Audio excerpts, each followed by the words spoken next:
tem ninguém ainda. Tá, já tem um aviso. A gente vai... A hora que começar a entrar, eu aviso. Ó. Boa noite.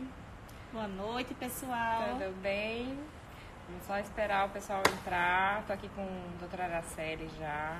Hoje vai ser um papo super descontraído, super legal. Vamos falar sobre essa importância, né, de falar de sexualidade em casa, desses tabus, às vezes, que a gente tem de falar com as crianças, dessa saia justa que eles colocam a gente, às vezes, de vez em quando, né? Que isso medo dos pais de falarem Exatamente. sobre isso. E essa saia justa que todos os pais passam. Tem algum pai que corre fora disso? Não, né? Todo mundo passa por isso. Né? Então, a gente vai estar falando sobre isso. Então, eu vou me apresentar. Eu sou Marisa Sampaio, eu sou proprietária da Afrodite Sex Store, mas antes disso eu sou educadora sexual, eu sou coach sexual de relacionamentos, eu sou palestrante, eu dou aulas nessa esfera de artes sensuais.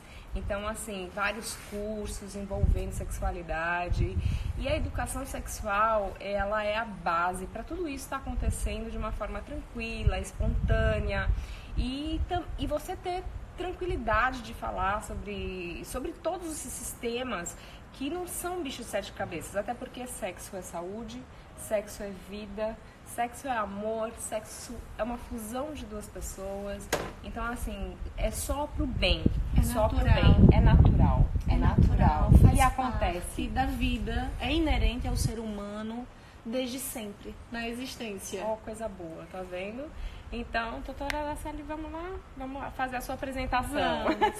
Eu sou Araceli Marques, sou psicóloga cognitivo-comportamental, atuo na área clínica há 12 anos e desde então sempre recebendo demandas, né, a respeito do que tem acontecido ultimamente, não só do abuso sexual, mas também dos pais inseguros de como orientar e educar os seus filhos sexualmente.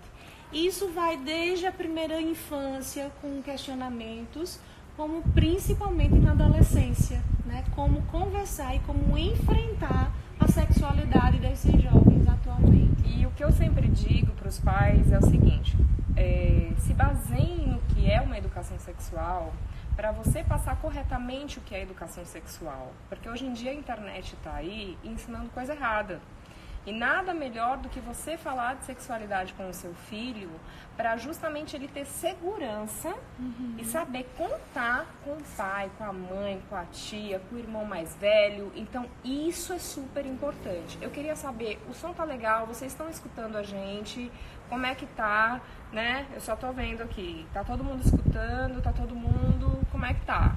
Né? Só me dê esse respaldo, só me dê essa resposta pra gente saber se eu tenho que chegar mais pertinho da câmera, né? O que tem que fazer? O que tem que fazer? Porque nós estamos num ambiente aberto, onde tem vento, um ambiente que é o meu ambiente de coração, tá legal? Então tá jóia. Todo mundo ouvindo. Tá todo mundo ouvindo, então tá jóia, perfeito. Então vamos continuar Então, assim. Esse é o meu ambiente de coração, esse ambiente foi projetado pra gente fazer as lives, tá? Então vocês estão num pedacinho da minha casa, sejam muito bem-vindos. A Araceli é minha primeira convidada pra gente estar fazendo essa live super especial, não tinha nem como, sem sombra de dúvidas. É uma pessoa mais do que capacitada para estar falando sobre esse assunto e nos deixando à vontade, porque ela vai dar o passo a passo de como a gente começar a falar de sexualidade com os nossos filhos. Né, Marisa, o primeiro passo para quem está em casa saber que a educação sexual não é ensinar a fazer sexo. Exatamente. Não é introduzir a sexualidade dentro da malícia que a gente entende sobre sexo a crianças, de forma alguma.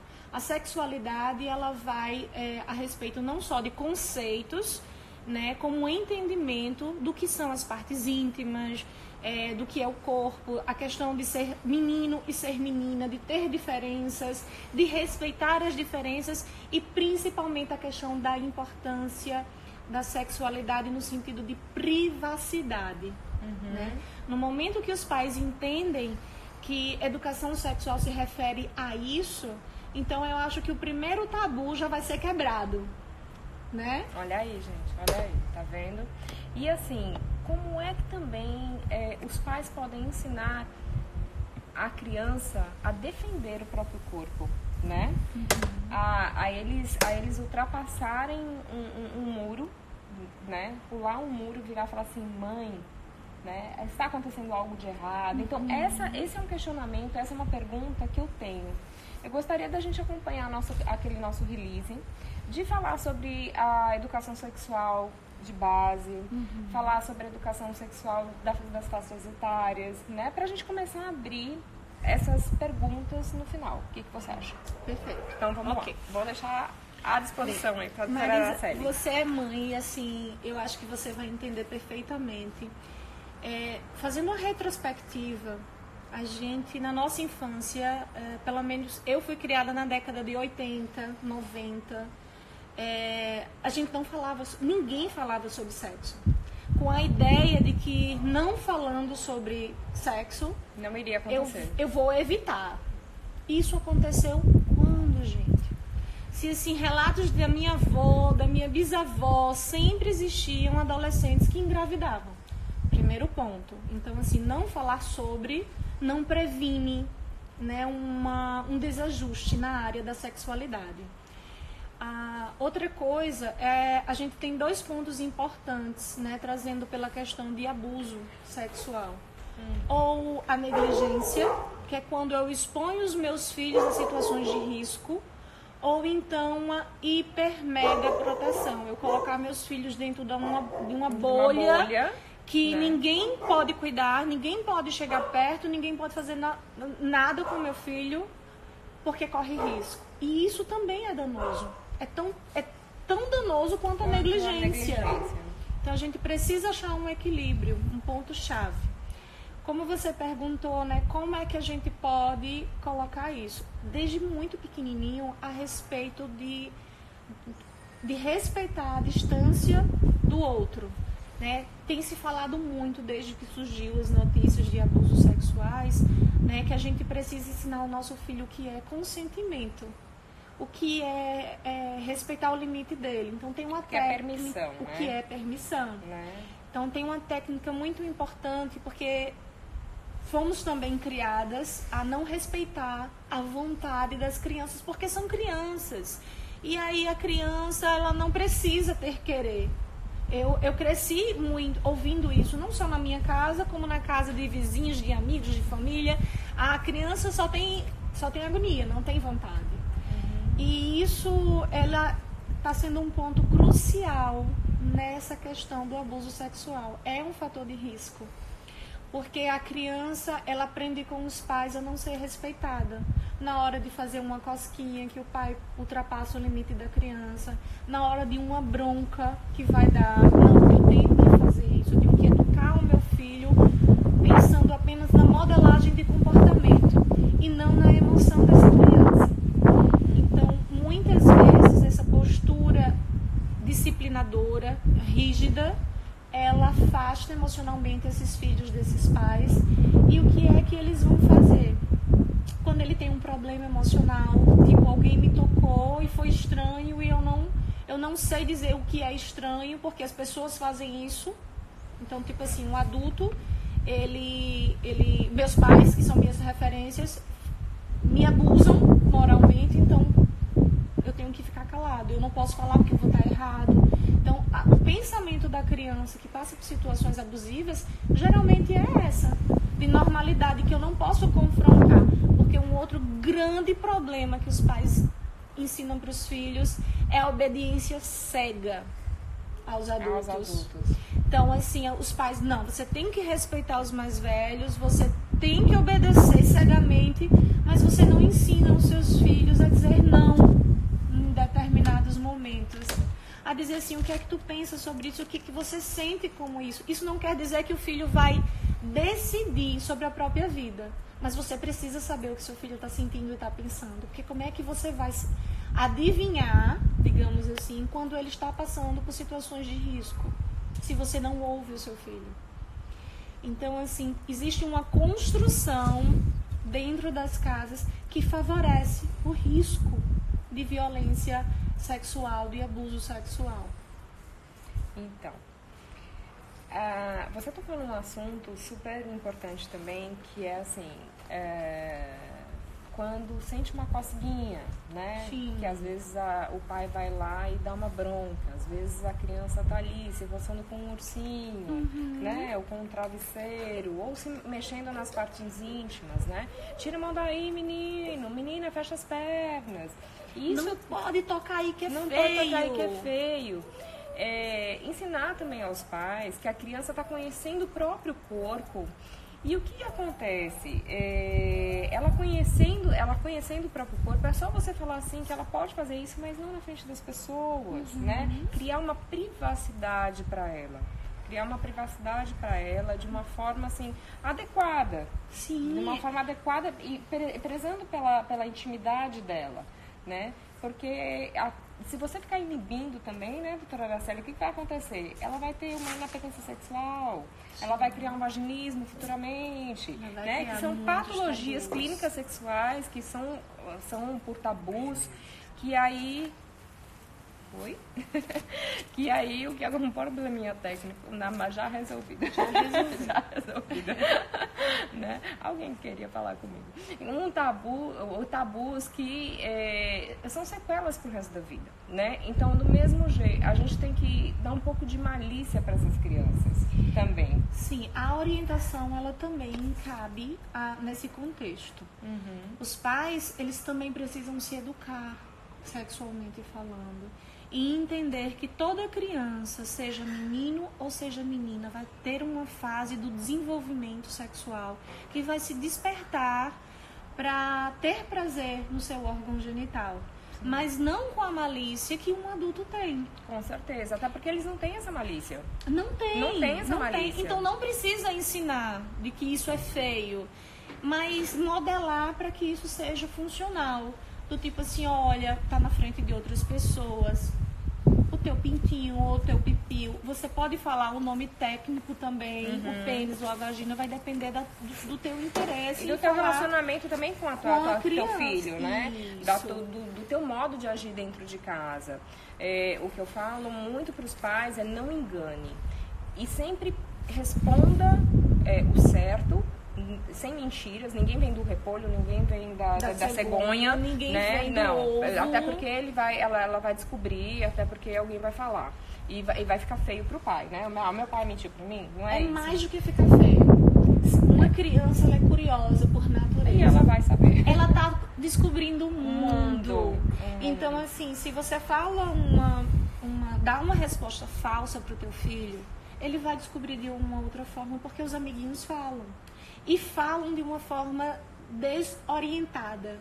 Então, quando ele confrontar isso, ele vai saber que não vai poder confiar nos pais, porque os pais não são verdadeiros. Exatamente. Então, sempre falar a verdade e sempre não ultrapassar a pergunta que ele falou. Então, se ele perguntou como é que eu nasci, da onde eu vim, né? Tá lá, o papai tem uma sementinha no pinto, no pipiu dele, alguma coisinha assim, né? Que plantou na barriga da mamãe, na vagina da mamãe, alguma coisa assim e pronto. Simples, objetivo, rápido, que ele vai e pronto. E quando ele tiver maturidade... E sempre falar assim, e que é coisas para adulto. Que é coisas de um relacionamento, que são coisas para adulto. Então, isso você já coloca ele no lugar dele de criança, você já respondeu dentro do linguajar que vocês conversam dentro de casa, e também ele sentiu a confiança de que pode conversar com a sua mãe. Sim. Né? Então, assim, isso é muito bacana. E você responde aquela pergunta, pronto. Tem mais alguma dúvida? Sempre pergunte, né? Tem mais alguma dúvida que a mamãe possa responder, que o papai possa responder, né? Porque a criança gosta de deixar a gente em saia justa, gente. Gosta. E eles sentem, eles percebem. Muito. Mas assim, Marisa, eu gosto de orientar os meus pais a perguntar, porque tudo vai depender do contexto da criança. A perguntar, onde você aprendeu isso? Onde você ouviu essa palavra? O que você quer saber exatamente?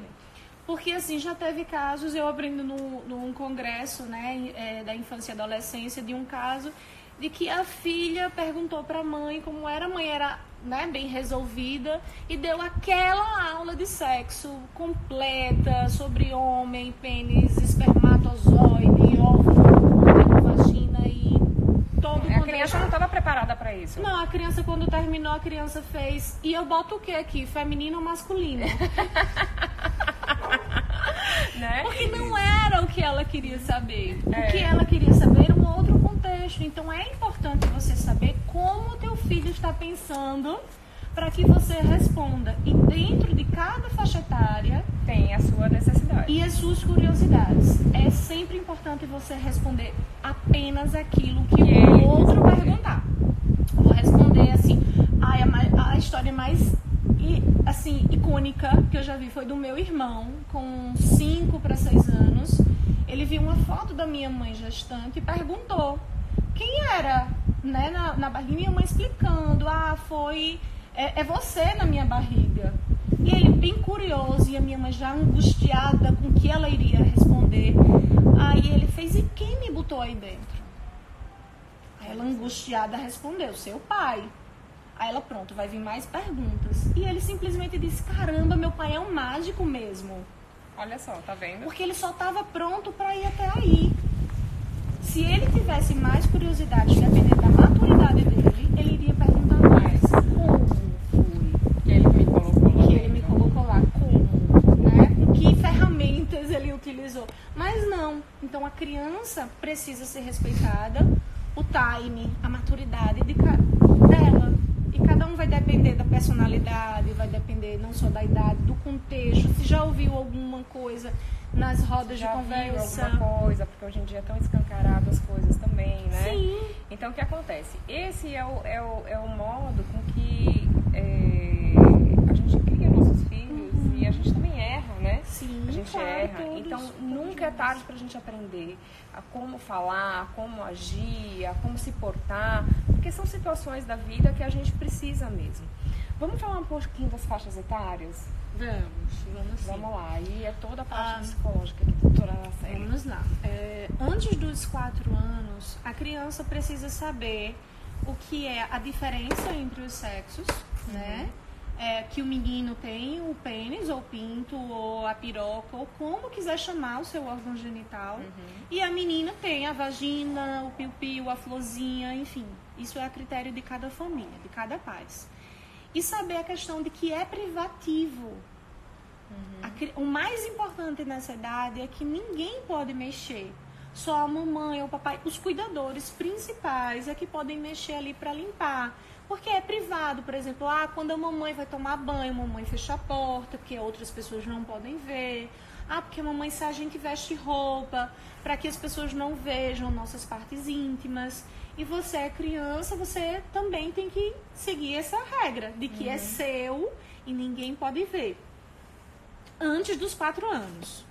Também tem alguns exercícios com essas crianças, que é a questão da cosquinha.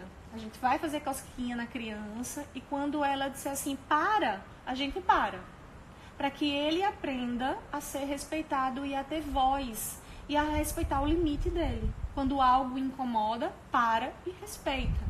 Você está ensinando o seu filho de que ele é capaz de se defender e que ele não precisa suportar aquilo que ele não quer. Isso, gente, é a coisa mais importante antes dos 4 anos. É a criança não se sentir vulnerável e ameaçada. Né? Ameaçada, acho que é a palavra. E começa com uma simples brincadeira. Às vezes um xingamento ou qualquer situação desconfortável para a criança, respeita. Como pai, como mãe, tu respeita, ensina os irmãos também a respeitar, porque o abuso começa daí. A partir de 4 anos, a gente tem sim alguns artifícios técnicos, inclusive tem livros de psicoeducação infantil que vai estar ilustrando a questão do toque, né? De que o adulto, ele pode, que o mundo é legal, é divertido, que tem um papai que ama, que cada parte do corpo ele é feito para um objetivo. Os olhos a gente vê né? O nariz a gente cheira, o pipi, ele serve ao pinto, ele serve para fazer xixi, o bumbum para fazer cocô. Então, assim, ele tem que entender que existem objetivos nessa parte do corpo e que as pessoas abraçam e diferenciar o abraço saudável do abraço malicioso, abusivo. E que tem que ser respeitado. Gente, nada de forçar os seus filhos a beijar e abraçar estranhos. Isso é abusivo. Ou alguém que ele não goste. Ou alguém que ele não goste. Gente, olha, a minha mãe fazia isso comigo.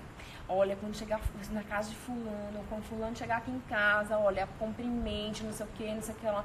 Meu, tinha gente que não gostava, tinha gente que tava achando cigarro, não gostava, entendeu? E eu era pequena, eu tinha que ir lá, toda arrumadinha, ir lá, dar beijo, abraço. E eu tinha que jantar daquele, sabe? Não gostava. Tinha coisa que eu não gostava. A questão cultural é a necessidade de agradar o outro. É.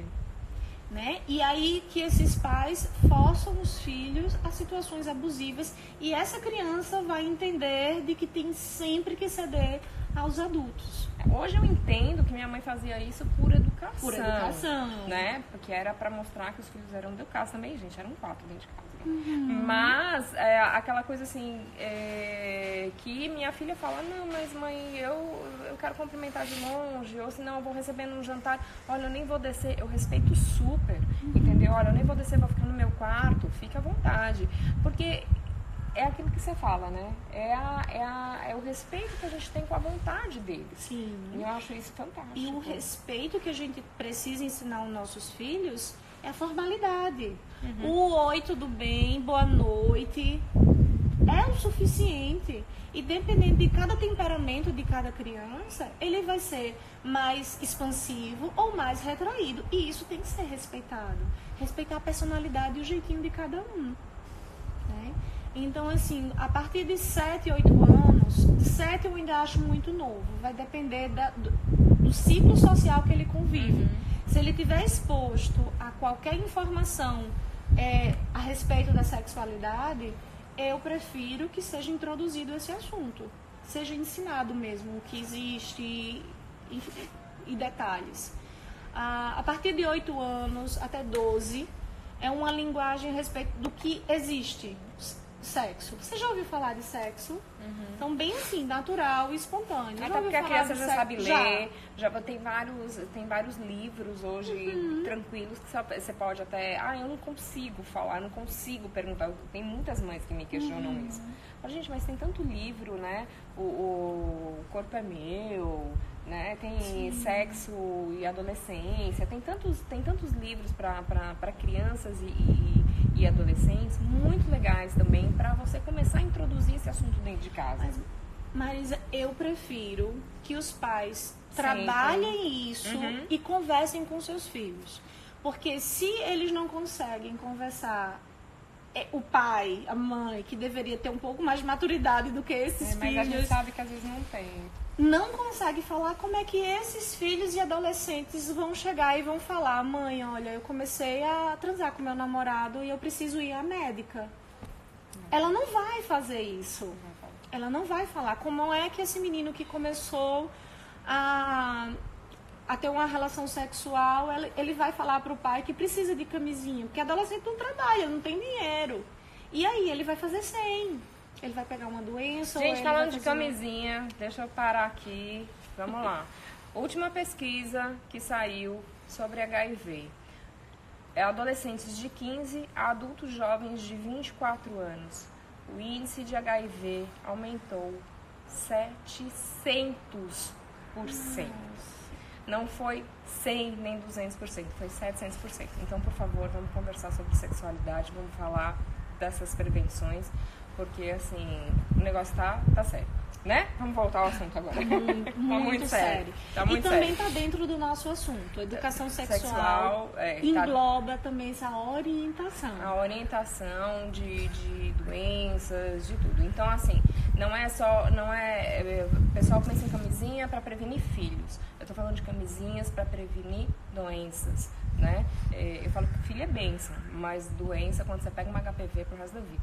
Então é uma coisa, fora quando pega AIDS também, eu falo que a geração de hoje, ela não viu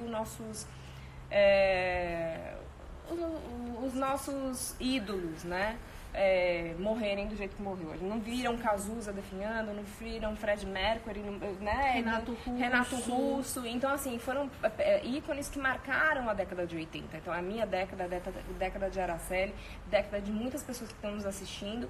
E isso é uma grande chave para a geração de hoje. Porque hoje em dia o pessoal toma coquetel, fica forte, você não sabe quem é que tem AIDS, quem não tem. E aumentar um índice de HIV 700%, gente, entre 15 e 24 anos, é porque a garotada não está se prevenindo. Não está se prevenindo. Eles estão confundindo liberdade com o que eles estão tendo com um pouquinho de libertinagem, eu acho, sabe? Então, assim, vamos cessar isso, por favor. Vamos voltar ao nosso release, vamos falar das crianças agora. Vamos orientar. A gente vai chegar na adolescência. A gente vai chegar na adolescência. Essas crianças, né, que a gente está falando de 7 a 12 anos, a gente precisa. O ano passado, meu filho completou 9 no final do ano e chegou assim, no meio do ano, com 8 anos, eu senti a necessidade de falar com ele sobre sexo. Porque crianças da faixa etária dele estavam chegando no meu consultório já com questionamentos, com perguntas que tinha aprendido na escola. Então eu sei que existem esses burbúrios, essas informações daquela coisa assim do tipo, que interessante, é segredo. Então desperta muita curiosidade. E quanto mais segredo e tabu você coloca, mais curiosos nossos filhos vão ficar. E também aconteceu de situações dessas crianças verem links na internet, porque todas as crianças hoje em dia têm acesso ao tablet, ao celular da mãe, do pai, e aparecem links, e num desses links tinha as princesas fazendo sexo, só que para ela era só um vídeo de princesas. Então, assim, ela teve um acesso à informação errada, distorcida, e eu queria prevenir o meu filho. Então, eu cheguei pra ele e falei, né? Falei assim, tu já ouviu falar sobre sexo? Aí ele fez uma carinha de riso, como quem dissesse assim, né? Já, bem tímido. Eu fiz, e o que é que tu entendeu? Ele não soube me dizer o que ele entendeu. E quando eu fui, então mamãe vai te explicar. E eu fui explicando pra ele o que eu quanto terapeuta, e nesse momento de mãe eu achei mais importante, foi explicar conceitos e a diferença entre sexo, pedofilia e pornografia. Eu precisava que o meu filho ele tivesse entendimento sobre essas 3 coisas para que ele pudesse se prevenir, primeiro, de ter informações equivocadas, segundo, o risco de pedofilia. Sim. E o outro, ele tem acesso à internet, para que ele também não buscasse informações de forma distorcida e não também prejudicasse ele nessas informações. Então, eu expliquei para ele, eu expliquei de uma forma tão natural, espontânea, que depois assim ele falava de uma forma tão espontânea até para a vizinha. Eu fiz, filho, é assim, a gente não fala com todo mundo sobre sexo. Porque nem todo mundo tem um pensamento de forma tão natural, e fora que tu é criança, certo? Tu precisa saber, mamãe te explicou, mas guarda pra tua cabecinha, e não precisa falar pra ninguém, né? Deixa eu falar uma coisa aqui. Tem uma pessoa, uma seguidora nossa, Mila, ela tá passando aqui um negócio super importante, ó. É importante informar que a semana passada o presidente do país autorizou a retirada de caderneta dos adolescentes nos serviços de rede de atenção à saúde. Entre outras coisas, a caderneta ensinava o uso de preservativo. Aí cabe a nós, então, informar para que serve o preservativo, cabe a nós, então, levar essa mensagem aí adiante. Não sabia disso, mas vamos lá. Vamos lá. Desde há muitos anos atrás, décadas atrás, que se ensina sexo, aparelho reprodutor masculino e feminino nas escolas. Pais, por favor, não esperem que os seus filhos tenham acesso ao conhecimento que é tão importante para a prevenção de abuso, de gravidez na adolescência, de doenças sexualmente transmissíveis, através da escola. E tem pais que esperam isso, né? Uma coisa é ser ensinado de uma forma científica, outra é que seja ensinado de acordo com os teus valores, com o que você pensa, porque somos responsáveis também pela construção dos valores dessa criança.